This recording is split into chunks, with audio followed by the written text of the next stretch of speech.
कि मिट्टी से अपनी जो भी वफाएं न कर सका, मिट्टी से अपनी जो भी वफाएं न कर सका, वो पेड़ आंधियों में जड़ों से उखड़ गया। मिट्टी से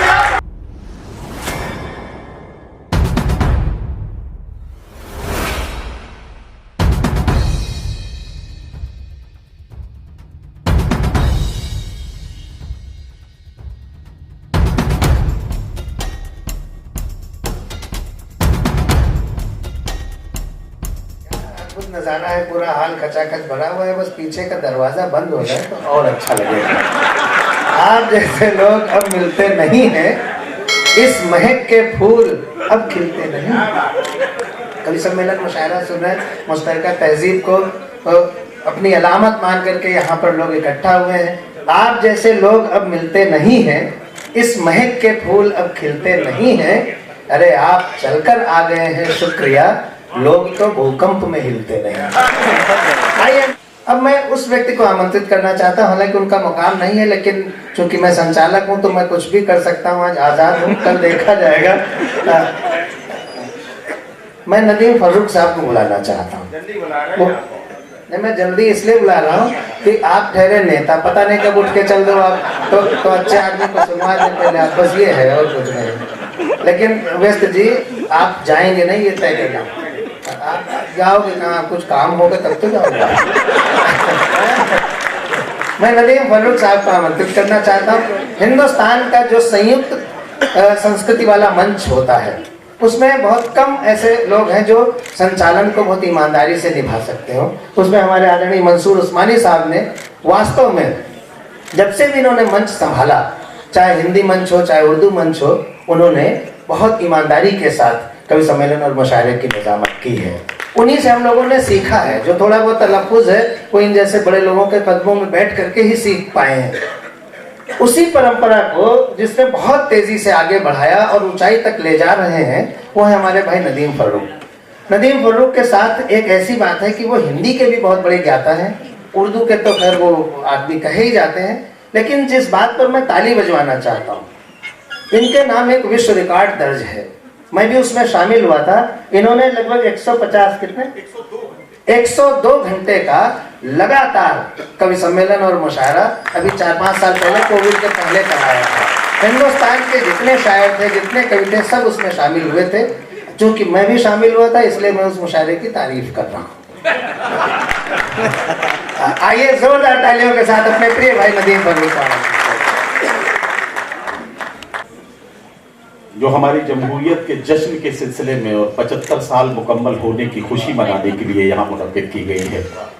मैं चाहता हूँ कि हमारे मंडल आयुक्त महोदय आदरणीय आंजनेय कुमार सिंह साहब का जोरदार इस्तकबाल कीजिए, क्योंकि उनकी ही ये तहरीक थी और उन्होंने ही ये हौसला दिया यहाँ जिला प्रशासन को और यहाँ इस प्रोग्राम से जुड़े हुए लोगों को।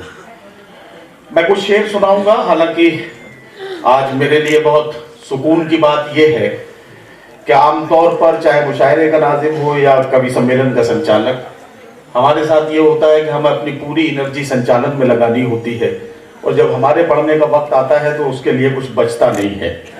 आज एक तो ये कि संचालन मेरे जिम्मे नहीं है, और दूसरा ये कि भाई अस्थाना जी ने मेरी गुजारिश को मान लिया, और मैंने कहा था कि मैं एक चाहता ये हूं कि मुझे इब्तिदा में ही आप पढ़वा देंगे तो मैं ठीक ठाक तरीके से अपना काम आप सबके खिदमत को पेश करूं। अस्थाना जी ने एक वर्ल्ड रिकॉर्ड का जिक्र किया था। मोहतरम कमिश्नर साहब बैठे हैं, इनकी मौजूदगी में और जिला प्रशासन के लोग बैठे हैं। एक बात कहना चाहता हूं, चूंकि लिटरेचर का आदमी हूं, तो मैं गूगल पे एक बार सर्च कर रहा था कि दुनिया का सबसे लॉन्गेस्ट लिटरेरी इवेंट कहाँ हुआ, किसने किया, वो वर्ल्ड रिकॉर्ड किसके नाम पे।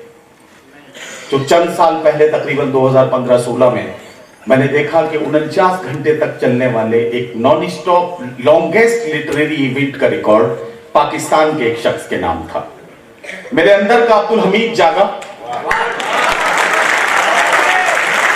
और उसने मुझसे ये सवाल किया कि जो वर्ल्ड रिकॉर्ड जहां पाकिस्तान का झंडा लगा है, यहां तो हिंदुस्तान का तिरंगा होना चाहिए था। और वहां से मुझे ये हौसला मिला। मैंने कोई बहुत बड़ा काम नहीं किया है, जहां कल तक पाकिस्तान का झंडा लगा था, वहां से उस झंडे को हटाकर अपने देश का तिरंगा लगाने में कामयाब हुआ हूं। और ये सब आपकी दुआओं के सबब है। 102 घंटे 23 मिनट तक चलने वाले non stop longest literary event का रिकॉर्ड वो बना, जिसमें 702 शायर और कवियों ने, हमारी शायरात और कवित्रियों ने हिस्सा लिया। मैं उन सब का भी शुक्रिया अदा करता हूं, क्योंकि उनका साथ नहीं होता तो ये रिकॉर्ड नहीं बन सकता था। आप सबका बहुत शुक्रिया। मैं चंद शेर आपके खिदमत में पेश करता हूं, इजाजत है? अभी भाई मयंक जी पढ़ रहे थे, तो उन्होंने एक ऐसी फजा बना दी थी कि बड़ी पाकीज़ा से माहौल में हम शायरी और कविता सुन रहे थे। मेरी एक पुरानी सी गजल है, वो वहां से शुरू करना चाहता हूं ताकि उस फजा से मैं अपने को जोड़ सकूं। स्वागत है। गजल शुरू करता हूं कि वो पथराई सी आंखों को भी काजल भेज देता है, वो पथराई सी आंखों को भी काजल भेज देता है, सुलगती दोपहर में जैसे बादल भेज देता है। अब ये शेर सुने कि जहां वाले उसे जब याद करना भूल जाते हैं, जहां वाले उसे जब याद करना भूल जाते हैं, जमीनों की तहों में कोई हलचल भेज देता है। जहां वाले उसे जब याद करना भूल जाते हैं, जमीनों की तहों में कोई हलचल भेज देता है, जमीनों की तहों में कोई हलचल भेज देता है। मैं अपने सब मसाइल बस उसी पर छोड़ देता हूं, मैं अपने सब मसाइल बस उसी पर छोड़ देता हूं।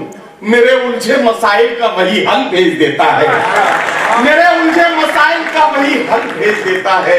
और मोहतरम व्यस्त जी की ये पुरवकार शख्सियत यहाँ मौजूद है, आपकी खिदमत में ये शेर पेश करता हूँ कि जहां अहले खिरद तेवर बदल कर बात करते हैं, जहां अहले खिरद तेवर बदल कर बात करते हैं, वो इबरत के लिए दो चार पागल भेज देता है। जहां अहले खिरद तेवर बदल कर बात करते हैं, वो इबरत के लिए दो चार पागल भेज देता है। क्या बात है। चार मिसरे सुने कि इस तरह यूं ताल्लुक को तोड़ देते हैं, हंस के बातों को मोड़ देते हैं, साथ मांगो अगर अजीजों से मशवरा दे के छोड़ देते हैं।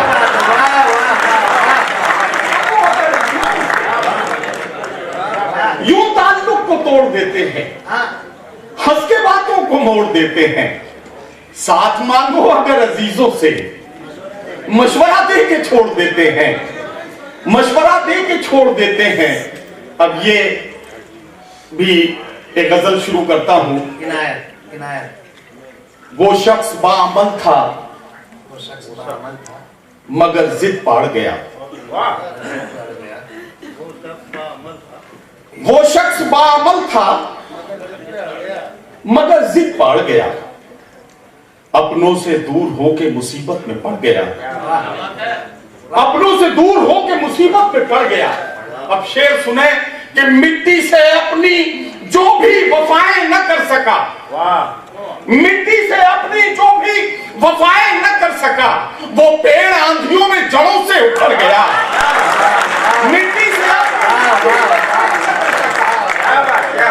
से अपनी जो भी वफाएं न कर सका, वो पेड़ आंधियों में जड़ों से उखड़ गया। उसने भी सबके साथ मेरी की मुखालिफत, उसने भी सबके साथ मेरी की मुखालिफत, जिसके लिए मैं सारे जमाने से लड़ गया।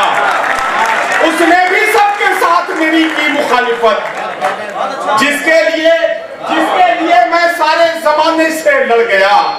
और ये शेर कि जिस दिन मेरे उरूज की उसने खबर सुनी, जिस दिन मेरे उरूज की उसने खबर सुनी, उस दिन से उसका ज़हनी तवाज़ुन बिगड़ गया। जिस दिन मेरे उरूज की उसने खबर सुनी, उस दिन से उसका ज़हनी तवाज़ुन बिगड़ गया, उस दिन से उसका ज़हनी तवाज़ुन बिगड़ गया। मैं आमतौर पर मुशायरे में निजामत के दौरान जिम्मेदारी के साथ एक पैगाम देने की कोशिश कर रहा हूं।